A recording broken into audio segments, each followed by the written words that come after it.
Oh, what big ears you have. Oh, what big eyes you have. Oh, what big hands you have. Oh, what big teeth you have.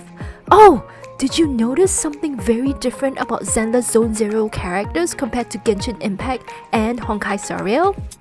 Maybe you enjoy animal characters with human traits, or maybe you enjoy human characters with animal traits. I'm Tania Mae, a games journalist, and I asked Zenless Zone Zero producer Zhenyu a hard-hitting, fluffy question. Ever since launch, I played Genshin Impact and Honkai Star Rail. Don't get me wrong, I deeply appreciate each game's aesthetic, including their mix of human and non-human characters. Genshin Impact's initial roster at launch in September 2020 gave us a fully human lineup, except for a really subtle insert. 4-star Anemo Swirler Sucrose, who has, well, non-human ears, but no tail, no fur. The more obvious furry in Genshin's second big update is 4-star Cryo Archer Diona, also a support who gives shields and heals. Then came Ganyu, Yanfei, and the rest of the adapters.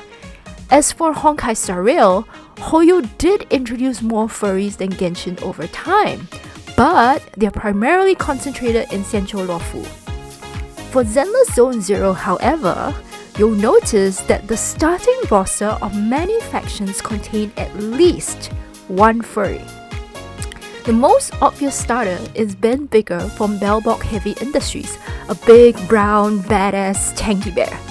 Then there's Von Lycon, everyone's favorite, a white wolf looking smart in a suit from Victoria Housekeeping Co. The first ever S-rank banner to debut in Zenless Zone Zero was also super memorable. Ellen Jo, Shark-tailed girl who got everyone talking. Ellen Jo mains on Reddit, I see you. Up to now, no one knows if she can truly lie down flat because of her chonky rear end attachment. Even the factions are furry positive. You can't possibly have a name like Gentle House aka Cunning Hairs and not have a furry, right? Then there's Seth from the Criminal Investigation Special Response Team, Hoshimi Miyabi from Section 6, Pan Yin-hu, Ju Fufu. As you can see, ever since day one, the game devs kept introducing more and more furries to Zenless Zone Zero. Way more compared to other Hoyo games. Because of just how common furries are in ZZZ across all factions, their presence has made a deep impression on players. I took the chance to ask ZZZ producer Zhenyu Li himself on how and why the dev team came up with these extraordinary character designs. Zhenyu shared, during the planning stages, the team drafted out many character concepts which had human and non-human personas. Ben the bear and robots, for example, were present in the early phase but were not intended to be included on the roster or even go into production.